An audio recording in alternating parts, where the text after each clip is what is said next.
नष्ट होईल ना. मग त्यानंतर पार्वती माता पुढे गेली.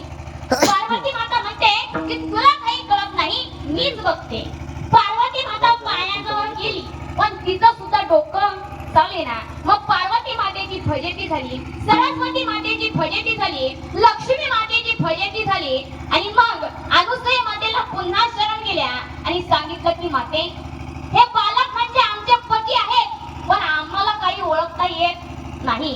मग अनुसूया माता हसू लागली आणि म्हणाली की अगं असं कसं काय बरं, तुम्ही स्वतःला पतिव्रता म्हणता, मग जगामध्ये काहीही ओळखता नाही आलं तरी चालेल, पण हा माझा नवरा आहे, हा माझा पती आहे एवढं जरी स्त्रीला कळलं तरी तिला पतिव्रता समजावं. पण तुम्हाला तुमचे पतिदेवच ओळखत नाहीत, तुम्हाला कसं पतिव्रता म्हणावं. तीनही माता त्यांचा गर्व हरण झालेला होता. त्या अनुसूया मातेला म्हणतात की माते, माफ करा आम्हाला, चुकलं आमचं, परत असं कधीच लागणार नाही. अनुसूया माता म्हणाली की ठीक आहे. मग बाबा झालं काय, त्या अनुसूया मातेनं काय केलं, जो कमंडल होता तो कमंडलू जवळ घेतला आणि त्या कमंडलू मधलं जे पाणी आहे ना, ते पाणी तीनही देवांच्या अंगावरती शिंपडलं. अंगावरती शिंपडल्यानंतर तीनही असणारे जे देव आहेत ते तीनही असणारे देव पुन्हा पूर्वव्रत झाले. पूर्वव्रत झाल्यानंतर तीनही देवांनी आणि त्या तीनही मातांनी त्या अनुसूया मातेची क्षमा मागितली आणि सांगितलं की माते, खरंच तू पतिव्रता आहे, आम्हाला माफ कर, आमचं चुकलं, आम्हाला क्षमा कर, असं परत पुन्हा घडणार नाही. मग ऐका, एवढा अधिकार असणारी ती अनुसूया माता कर्दम ऋषींची ती मुलगी आहे.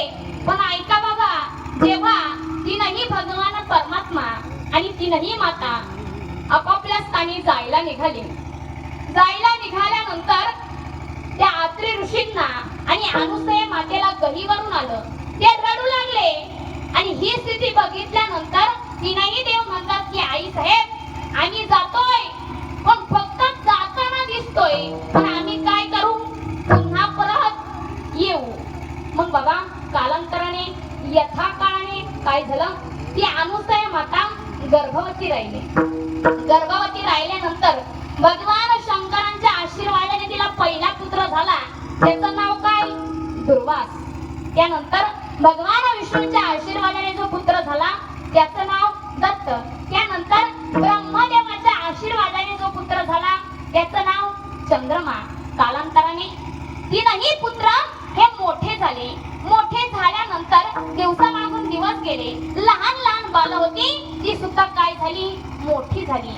आणि मोठी झाल्यानंतर जे दुर्वास ऋषी होते ते दुर्वास ऋषी देखील तप करण्यासाठी निघाले. आणि तप करण्यासाठी निघाल्यानंतर या अत्री मातेला आणि अनुसूया मातेला सुद्धा काय वाटलं, आता आपले पुत्र सुद्धा तप करण्यासाठी जाणार, आपल्या जवळ कोणीही राहणार नाही, हा विचार त्यांनी केला. त्यांना गहिवरून आलं. त्यानंतर भगवान विष्णूंचा आशीर्वादाने झालेला जो पुत्र होता त्याचं नाव होतं दत्त. ते दत्त भगवान देखील जायला निघाले. त्यानंतर ब्रह्मदेवाच्या आशीर्वादाने जो झालेला पुत्र होता त्याचं नाव होतं चंद्रमा. तो देखील आपल्या स्थानी जायला निघाला. आणि जायला निघाल्यानंतर अत्री ऋषींना आणि अनुसूया मातेला गहिवरून आलं.